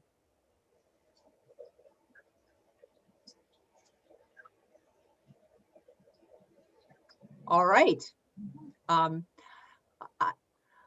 So we are only, thank you very much, William. Thank you. We are only 1 month in, and 2021 has already demonstrated that we can expect ongoing changes this year. One that I'm announcing this evening is the retirement of Vice President of Administrative Services, Hezi Simmons. After 18 years as MCC's CFO, Hezi is ready to begin the next chapter of his life. Vice President Simmons has been a strong and capable steward of MCC's fiscal resources. He has served through the good times and the challenging ones with an eye towards how the growing domain of administrative services at MCC can best support our students and our community. The scriptures tell us that there comes a time when everyone will sit in peace and comfort under their own vine and fig tree. That time begins for Vice President Simmons after he completes his MCC service on June 30th, 2021. We wish him the very best on his well-deserved retirement. That concludes my president's report. Thank you very much, Interim President Douglas. We appreciate everything that you brought to us today. I now ask the cabinet members to give their reports. And we will start with Calvin Gant, Chief Diversity Officer, please. Well, good evening, everyone. I know that you all have the report, so I won't bore you by going over everything. I will just highlight a couple of things that I think might be important for you to be aware of. The first is you often hear us talk about the Diversity Council at MCC, and I thought it was important in the report to provide you with some understanding of the 4 working committees that are happening right now as a part of that council. And certainly I'm more than willing to have a conversation if you have questions about any of those. I want to spend some time talking a little bit about collaboration. As we know, because of continuing budget concerns, one of the things that I have tried to do is ensure that MCC is a part of ongoing collaborations, not only within SUNY, but across Western New York and definitely within Monroe County. One of those things that I will talk about is we just finished our first iteration of reading a book from Equity Talk to Equity Walk. And that's a collaboration that we have with an organization called the Upstate New York College Collaborative, or UNYCC. And that college collaborative has, I believe, somewhere in the vicinity of about 31 institutions that are a part of it, private and public institutions. And so in order for us to be able to share those kind of resources amongst our institutions and be able to have colleagues talk to people not only within SUNY, but at other private institutions, I think, again, opens up dialogue, especially as it relates to diversity, equity, and inclusion. We have focused a lot of our energy and attention on pre-election, and now we're focusing and shifting and talking about post-election and focusing on more local elections and trying to get students information about how to get more involved. And so I'll point to one of the events that has taken place on February the 23rd, Free Speech and the Inclusive Campus. And again, that's going to be taking place at 12:30 via Zoom. Detailed information about that I can provide to you, but also if you're checking the Trib, those announcements always take place there. And one other event I'll mention is the Holocaust, Genocide, and Human Rights Project is bringing Dr. Carol Anderson, and she's going to be doing a conversation on voter suppression, inequality, and racism. And that's going to be on Thursday, February 25th at 7:00 p.m., also via Zoom. Last thing I will share is that we're moving into the next iteration of Pell and LEAD, which are our internal programs, as well as starting cohort number 3 for the MCC U of R Scholars Program, which is a partnership that we're in with the University of Rochester for their accelerated EDD program. And so we just started the information sessions, and we are, like I said, moving into our 3rd cohort of participants in that program. And we, again, will be able to partner with U of R to offer that to 5 MCC employees. So that is my report for today. Thank you very much. There's a lot going on. Even though we're virtual, there's a lot of stuff that's happening. So thank you for letting us know that.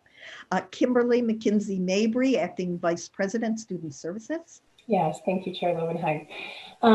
Just a few highlights from the division. Student Felix Mateo, a second-year student in the School of Business and Entrepreneurial Studies, was one of 45 students across SUNY to receive the Norman R. McConney Jr. Award for Student Excellence this past December. The award recognizes Educational Opportunity Program, or EOP, students for academic excellence and strength in overcoming personal obstacles throughout their lives. We congratulate Felix and thank the EOP staff for their support they provide to our students each and every day. And while we may not be reaching the level of new student enrollment and current student retention that we would like, I do want to highlight some of the innovative and collaborative work of the enrollment management team and the various offices across the college who've supported these efforts. We sent out over 150,000 direct mail pieces. We made over 9,000 personal phone calls in our outbound calling projects. We hosted dozens of virtual events, including recruitment events, many in partnership with academic departments and student engagement opportunities. And from just December 7th to January 15th, we responded to over 3,000 phone calls, 4,000 emails, and staffed virtual walk-in sessions for a total of 92 hours. And this was all in addition to our regular appointment schedule. And this names just a few of the activities that our folks have supported over the past few months. I just want to thank the enrollment management team and all of our colleagues across the college who've supported these efforts. And finally, one last highlight, Dr. Aubrey Zamara, who is the director of our Counseling and Disability Services Office, who also serves on the SUNY Mental Health and Wellness Task Force, was interviewed by the Rochester Business Journal for their December 11th article, Colleges Shift Focus to Prioritize on Students' Mental Health as Pandemic Wears On. Last spring, Dr. Zamara and her team were met with approximately 570 student appointments, and this fall over 400. So again, just thank Dr. Aubrey Zamara and her team for the counseling, the support, and the guidance they provide to our students every day, but most importantly during the pandemic. This concludes the highlights for Division of Student Services. Thank you so much for letting us know what's going on, particularly in enrollment. Knowing the depth of what the college is doing is very helpful. Thank you. Thank you. Todd Oldham, Vice President, Economic and Workforce Development and Career Technical Education. Well, good evening. Just would highlight a couple of items from the report. We continue to invest pretty heavily within apprenticeship. We have several new courses that we've gotten approved for skilled trades apprenticeship and the apprenticeship related instruction and the partnerships that we do with industry. And so those are noted for you on the report. This is an area that will continue to build out, eventuating in new types of degrees like Associates of Occupational Studies to support the Forward Center activity, which we'll be entering into late this year. The other aspect in terms of our role in economic development, we have been able to finalize a unique arrangement with the Greater Rochester Enterprise into merging our two Salesforce systems together so that we can exchange information relative to each of our missions regarding supporting companies. This is something that we've been working on for some time, and we're excited to be able to allow ourselves to collaborate more tightly in order to support our region.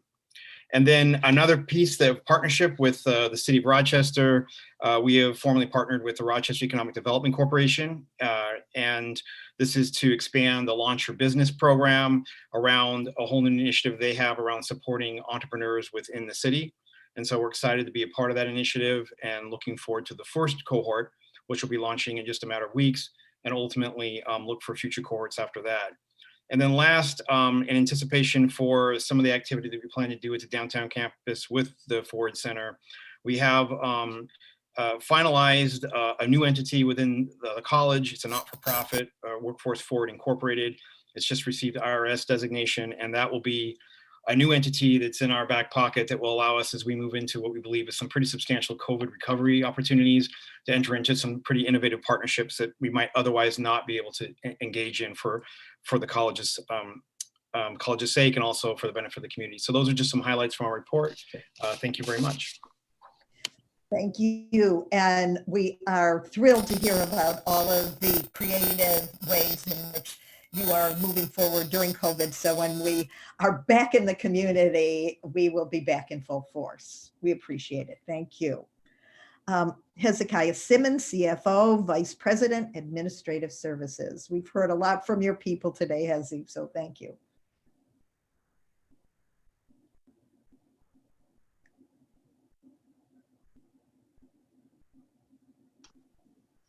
Hezi, thank you. Can you hear me now?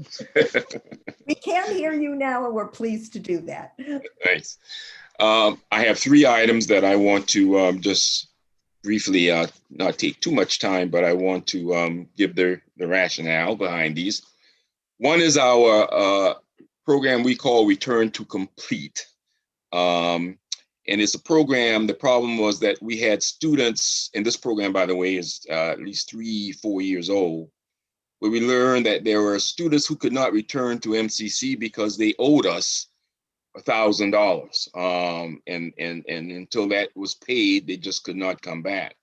So our solution was to facilitate their success. The college introduced a program in fiscal year 2018 that provides the student a second chance by removing their registration hold and allowing them to defer the previous outstanding balance. There were certain requirements. One, they had to maintain a 2.0 GPA. They had to take a minimum of 8 credits, and they must be a continuing student. They were up to $2,500 of their previous balance would be forgiven over a period of 4 semesters. So we revised the program just recently because of a new program that's coming into the college, and it was preventing some of these students, although the revisions won't impact them. But we're now, the debt will now be forgiven in 4 equal semesters, but we've raised the amount from $1,200 that we will forgive to $2,500. The students who have balances that are less than $2,500 will be provided a 1/4 payment or 1/4 forgiveness after each semester. We think this will be a boom for more students who are having difficulties returning to MCC. My next item is training for our frontline supervisors. The problem was a significant volume of complaints continually call for HR and senior management intervention due to misunderstandings and the lack of training of individuals once promoted to frontline supervision. Our solution was to provide individual and group professional training on a constant basis to all frontline supervisors within the division. The action taken was the Administrative Services Division partnered with EDOIS to provide a professional development opportunity for frontline supervisors that started here in January 21. 12 supervisors from facilities and from public safety completed a 14-hour training program over a 4-day period called Lead to Succeed. Topics covered were effective performance management, goal setting, delegation, motivating others, and giving constructive feedback. As part of the training, each participant developed an individual action plan to implement what they learned. The program exceeded the identified learning objectives, and the instructor commented that she was very impressed with the engagement, participation, and quality of supervisors taking the training. And finally, I want to highlight Building 10 Makeover. So the problem was the lobby of our athletic building was showing its age in an unflattering way. The solid ceilings were perforated by many foreign objects over the years, such as fire alarms, new lighting, old lighting, and newer lighting again. The walls were the original brick that had darkened and made the hallway seem more like a cave. It had no personality and didn't reflect well on the college. In a meeting with the members of the admissions department, they pointed out that thousands of non-students rented the gym for tournaments, representing an excellent source for recruiting prospective students. But the lobby needed to appeal to those visitors and their parents so they would consider MCC as a viable choice. So what was our objective? Was to improve the appearance of the walls, to brighten the hallway, improve the lighting to current standards, meaning LED lighting, and cover the old terrazzo floor that had outreached its expected life. The solution: The first step was to reach out to the director of athletics for his reaction. He loved the idea of a renovation. We proposed covering the floor with a modern design, tile, and the walls with drywall painted white. A new ceiling with modern lighting would replace the old one. He added the idea of murals on the wall with a sports theme. Funding for the project was found from facilities and the athletics department combined. The renovation was clearly a solution to the deferred maintenance in the area. And at this point, I would like our technology people to show the slide. So this slide is what the hallway looked like when we decided that it had to be changed. Next slide, please. This is some of the work that's got started as we began to clean out what was there. Next slide, please. Same thing here, and we had to preserve some of those items, so they had to be removed from the hallway as we began the work. Next slide, please. More work. Next slide. Then we had to cover some things because we didn't want to damage what was already there. Next slide, please. Continue with work. Next slide. More work with working on the ceiling. And again, working on the ceiling. Next slide. Now, we completed the building just January. And here's what it looks like, the new lobby. Next slide, please. There's the mural of the college's mascot. Next slide. Tribunes, again, looking at the hallway there with the mascot. Next slide. Here's what that first slide you saw now look like as a result of the work done. Next slide. Again, here's the new lobby. I hope some of you will take the time to go and look at it, despite the pandemic right now. Next slide. Now the before to the left and the after to the right. To keep costs manageable, the skilled craftsmen in the facilities department did all the work in-house. That included demolition, wiring, HVAC ducting, drywall, and ceilings. The murals and the tile floor were the only things contracted out. Now, when funds allow, because we've run out, new furniture and a ticket counter will be added. Thank you very much. And thanks to my team for the work that they have done. Hezzy, that looks fantastic. Thank you. I thought so too. That's great. Just great. I look forward to going and seeing it and just being in that lobby. It's really, it's great. You should be very proud of that and everyone who did it with you. Great. We are, and you all are all invited. Take a look. Thank you. Appreciate it. Thanks. Andrea Wade. Maybe we can have Hezzy's retirement party in that hallway. Perfect, though, John. You had such a good idea. That's the least we can do, Hezzy. That sounds like a terrific idea. Thanks. Andrea Wade, Provost, Vice President, Academic Services. Good evening, everyone. And that is indeed beautiful, Hezzy.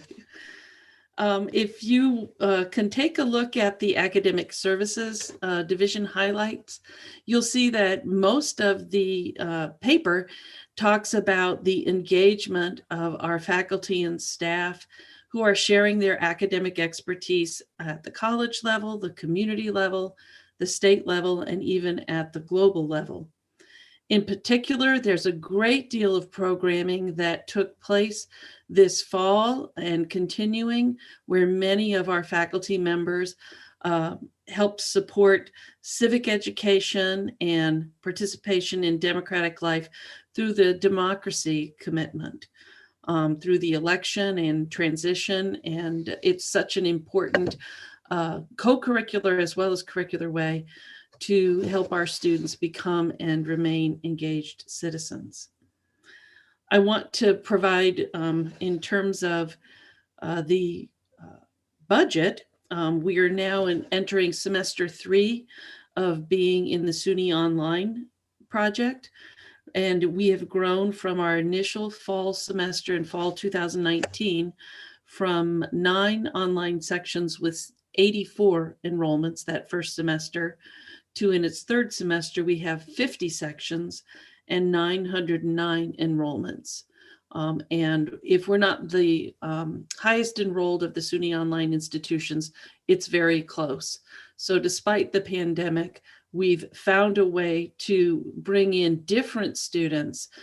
For the most part, these are not students from our local geographic area, so they are likely would not have been students we would have otherwise had as enrollments. And may I ask a question about that? I'm sorry to interrupt you. Sure.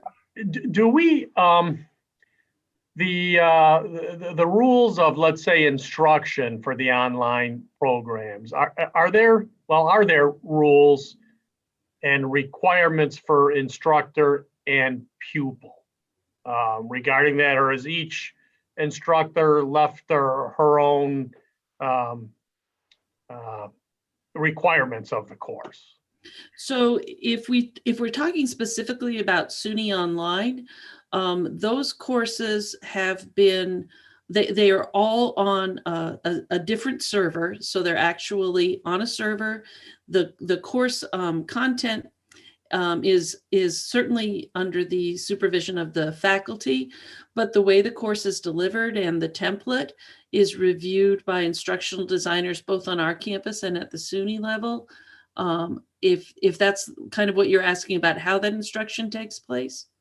Yeah, I just know that how the students react to their initial venture into online learning is really important as to whether or not they continue with that. And one of the things I imagine that's always important is the amount of contact and feedback they get, Absolutely. regularity, and timeliness of such feedback. So, I mean, I don't know, and frankly, I'm not sure if we have requirements for in-person instruction either, in terms of when assignments have to be reviewed, when feedback needs to be given, attendance issues, all that kind of stuff. I'm just curious. Maybe I'll speak with you offline on that. Well, I can't add one more answer, and that is, particularly in the virtual environment, it's important to have that clarification between the learner and the instructor. And so we modified the course information sheet so that the instructors are explicit in letting the students know what the expectations are around communication. And if they are truly online classes, the instructors receive training in best practices for online instruction. Oh, good. And we use a rubric to help instructors evaluate both the structure of their course and some best practices in the course for online teaching. And one more, and then I'll leave you alone. Are there any opportunities for chat sessions or any sort of group? Oh, that's great. Okay. Absolutely. Absolutely. There's all kinds of ways that they can use that environment. There can be online office hours that are synchronous, so there can actually be discussion. So there's a lot of ways that instructors can use the tool to engage with students in different formats. Well, thank you very much. You're welcome. Then I'll finish by, again, bringing you up to date to know that there are ongoing conversations in collaboration with Dr. Gant, but specifically talking with faculty and staff about diversity, equity, inclusion in the classroom setting, both looking at curriculum and how to look at that from that perspective and learning objectives, but also from classroom practices.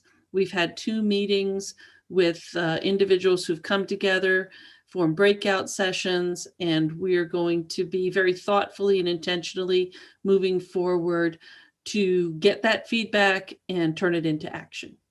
So thank you very much. Thank you very much. And the online, SUNY Online is a very exciting program. So it's good to hear what's going on and how it's been developed over this past year. Thanks very much. Okay, Gretchen Wood, Vice President, Institutional Advancement and Executive Director, MCC Foundation. Thank you, Chair Lovenheim. I will start with government and community relations. You heard Dr. Douglas mention the ever-evolving COVID situation. So once again, I want to highlight the important work of government and community relations professionals in supporting the communications around MCC's winter and spring COVID-19 plan, as well as the website and the clarity of their communications for faculty, staff, and students. Those professionals, Clayton Jones, Rosanna Ewell, Hensie Ewing, also managed the important rollout of MCC's new president announcement and the media interactions that took place at the end of December. An exciting time, and we were grateful for their expertise. In institutional compliance and internal audit completed their work of the single audit of federal funds, and there are no findings thanks to the teamwork of grants, accounting, financial aid, and the Internal Audit Office. We want to thank Dolores Pastor-Ziobro and Karen Chin for their fine work. And you have already had a couple of examples of the work of institutional research this evening. You heard from William Dixon earlier during Dr. Douglas's update on the strategic plan. Hezi also mentioned IR's work in his finance report when he discussed enrollment projections. IR is closely monitoring enrollment for spring, as well as generating projections for the next academic year for our planning. So we are grateful for their detailed work. I will save our foundation report for Chair Sergio Esteban, who will share an update on the work of the foundation's Board of Directors work.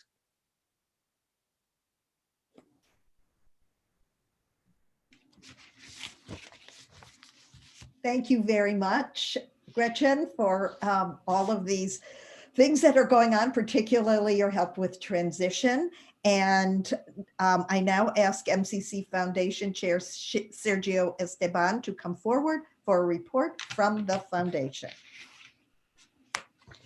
Hello, everyone. It is a pleasure, like always, to report to you about the activities and the work of the foundations in the last time that we met with you. Slide, please.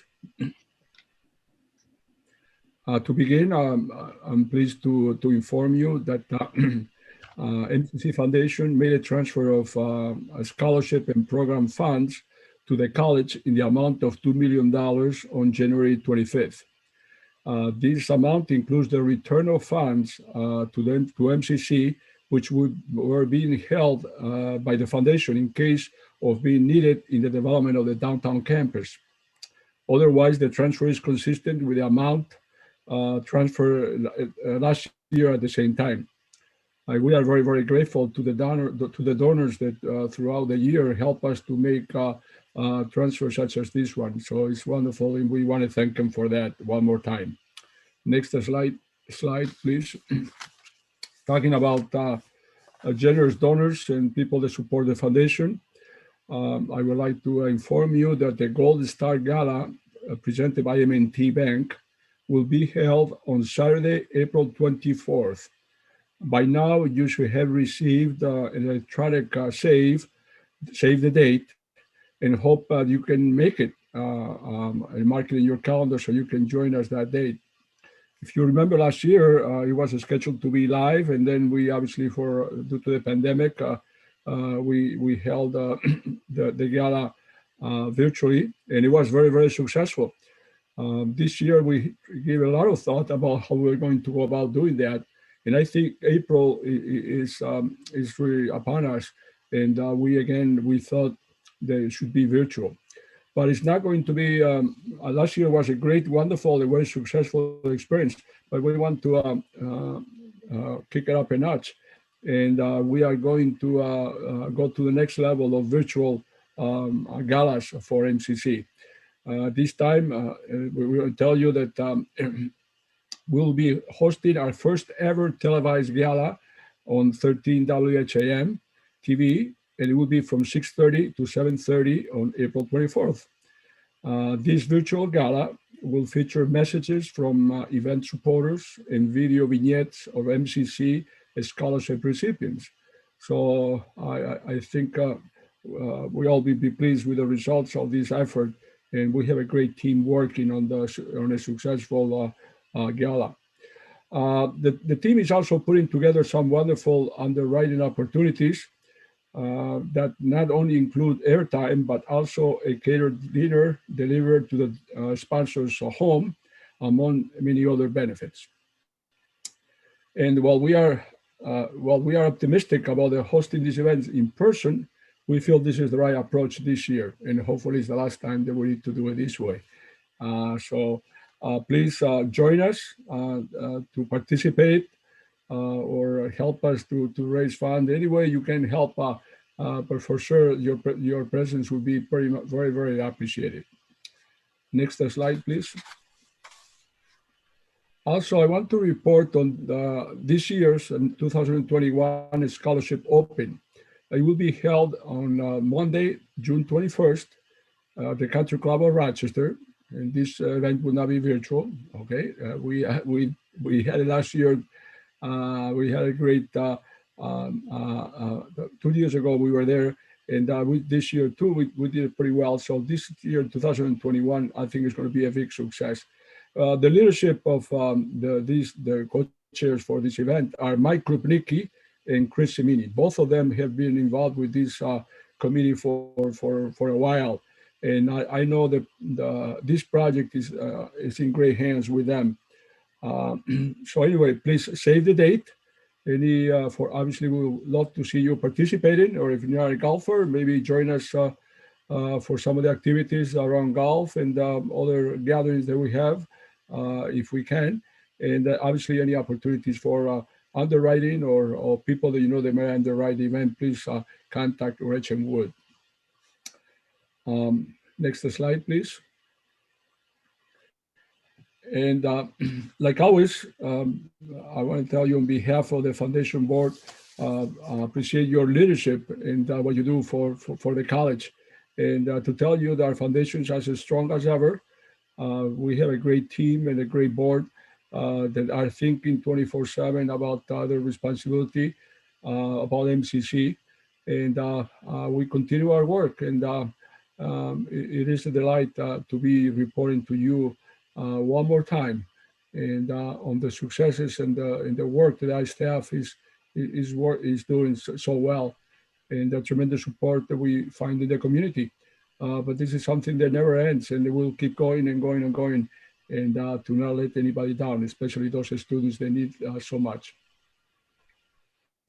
Thank you, Sergio, for all that you do, and to see our students succeed because of what the foundation does every day is such a joy. So we're all behind you, and we're all excited about the various galas and things that you're doing. So it's super. Yeah, thank you. And again, I just covered highlights of a few events and some of the updates. But for additional details on the work of the foundation, you can take a look at the activity report covering from September 1st to November 30th, and it will be more detail there for you. Good. Thank you very much for that. Hope stay well.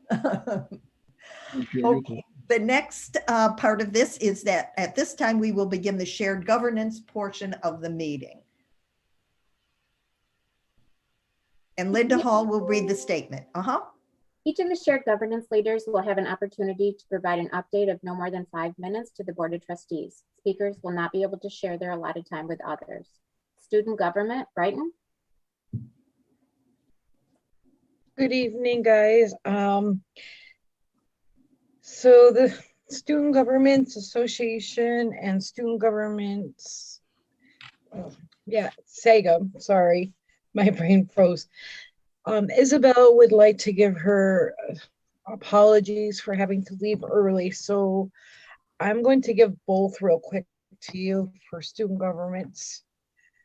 So we're happy to be back working for the students of MCC this spring. We are continuing to work on projects from the fall, such as getting running water to the prayer room for the Muslim students at MCC. We are also working on ways to mentally relieve students due to not having any breaks this spring. We are continuing to work on the constitutions and bylaws so that we can finish merging student governments into one. Our plan is to have this finished in time for the students' election in May, which will start the changes. If it's approved, we'll be able to start the changes right then and there. So thank you for your time this evening. Thank you very much for that update, and we'll look forward to hearing about more details as the semester unfolds. Faculty Senate. Good evening, everyone. The Faculty Senate's looking forward to welcoming Dr. Bertnana in May. I do appreciate being included as part of the presidential transition team, and I look forward to meeting with her. We continue to work with administration on how to roll out the fall 2021 semester. Senate will hold a focus group to survey our colleagues. We are also currently working on bylaw amendments. We have an open forum scheduled for this Friday at noon. And our VP of Professional Staff and the Chair of SCA are working with HR to review hiring practices, particularly in the area of student services. And as mentioned, we will continue to sponsor co-curricular events for faculty, staff, and students. You're always welcome to attend yourselves, given the unprecedented social and political environment we find ourselves in. And among many, we'll sponsor event topics such as free speech, voter suppression, and how to encourage a new generation to engage in public service. And of course, we support any discussions and events surrounding DEI, diversity, equity, and inclusion, including discussions surrounding white privilege, which is an area of scholarship that is growing. Are there any questions? All right, well, thank you for your time. Administration. Thank you. I would just want to echo what Dr. Perez-Kane mentioned, and that is that there is a joint committee made up of administration and faculty senate, as well as faculty association membership, reviewing and developing a hiring manual, which we hope to bring forward for eventual review, refinement, and consideration, and then work to have bylaw changes within the Senate related to SCA's searches that we can all agree on. Thank you. Thank you very much. Okay, and the Support Staff Planning Council provided a written update. Okay, good. We appreciate that. Thank you for all of you for participating in this. At this time, we will begin the union update portion of the meeting. Each of the union leaders will have an opportunity to provide an update of no more than 5 minutes to the Board of Trustees. Speakers will not be able to share their allotted time with others. Faculty Association. Good evening. As you know, we are approaching the anniversary of 1 year of working remotely. This year has had significant impacts on all of us, profoundly altering our daily routines, the ways that we connect with one another, and how we accomplish our work.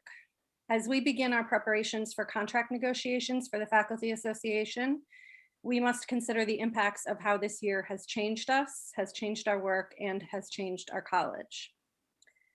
Thanks to an invitation from Vice President Simmons, I've had the opportunity to be engaged in discussions about the college budget and appreciate the insights that this affords.